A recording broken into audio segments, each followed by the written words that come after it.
My company works with both the government and the private sector to help them understand how to operate in high-risk environments like conflict zones in Africa and South Asia.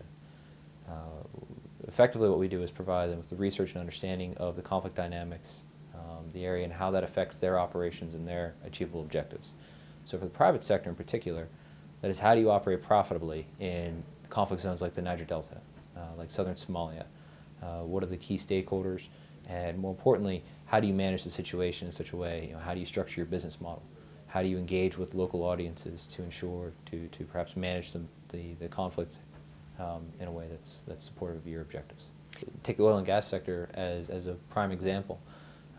The large deposits of oil and gas are not found any longer in safe environments, like Western Europe. North Sea is drying up, so you go to places like Libya, northern Uganda, where the LRA have been waging a bloody campaign for 20 years now. You look at the Congo, you look at Pakistan has large deposits, perhaps even Afghanistan has natural gas.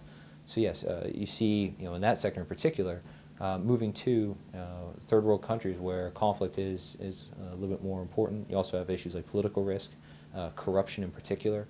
Doing business in these environments is highly fraught with legal, currency risk, and political risk that have severe impacts for your business model. The U.S. government and the U.S. military, it's about population-centric strategies. It's about community engagement and a softer side. But in the private sector, it's a very similar issue. You look at places like the Niger Delta, understanding the human terrain, understanding the attitudes, the perceptions, the beliefs, the ideologies, will help a private company understand who a potential risk might be, what a potential threat group might be, understanding how to communicate with that group. What are their interests? What are their hopes? What's the value of providing a clinic in the Niger Delta, for example, versus fortifying your compound? Those are some of the very standard risks and business decisions that private companies operating in conflict zones must undertake. And those decisions must be based upon an understanding of who the local population is. From our perspective, there are many tools that you can use. The three that we really focus on really are underpinned by the growth in telecommunications. The Earth Summit that was recently held by Jeffrey Sachs 2 days ago up in New York really highlighted this. Internet, mobile telephone use in particular in the third world is growing at tremendous rates, upwards of 100 to 200% every couple of years. A concerted communications platform is comprised of three primary elements. One is online communication. Website use is growing rapidly, and so a dedicated website in the local language built by people who understand not only the context, the attitudes, and the behaviors, but the language itself, just from an indigenous, from a local native perspective. SMS texts and mobile telephones. We can use these for telephone surveys and research, as well as delivery of messages, such as podcasts like I just mentioned. The final is physical intervention. How do you engage with the local community? How do you structure your community engagement? Things like an education program, a health clinic, an awareness campaign on HIV/AIDS to reduce the susceptibility of your personnel partaking in hazardous practices outside of their jobs and duties has severe impacts for your human capital.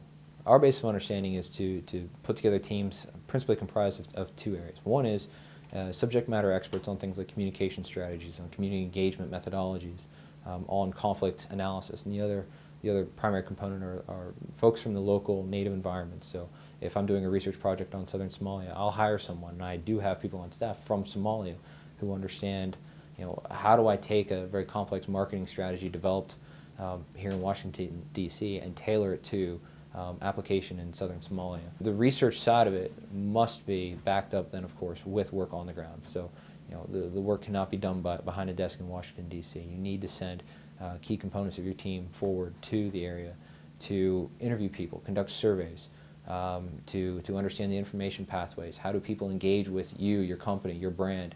How do they perceive your company's involvement in the local host country? Is it a positive or is it a negative? In some cases, oil and gas, again, I'll come back to that because it's a good example. Oil and gas itself feeds a negative hostile ideology in places like Yemen, places like Saudi Arabia, where oil and gas is held up, and Algeria as well. as damaging to the local environment. You look at mining in Zambia is held up as a prime example, as a key flashpoint for conflict.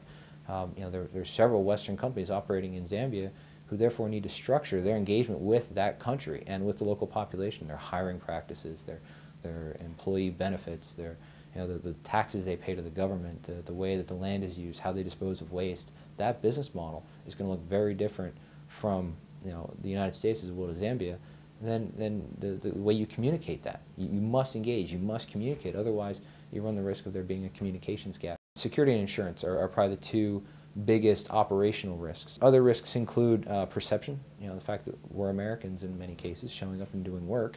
That has also security risks. Now, doing business overseas, you run into significant corruption risk. Entering into a transaction with another government, with another company overseas, you have currency risk and all the rest of it, but then you also have what I'll call perception risk.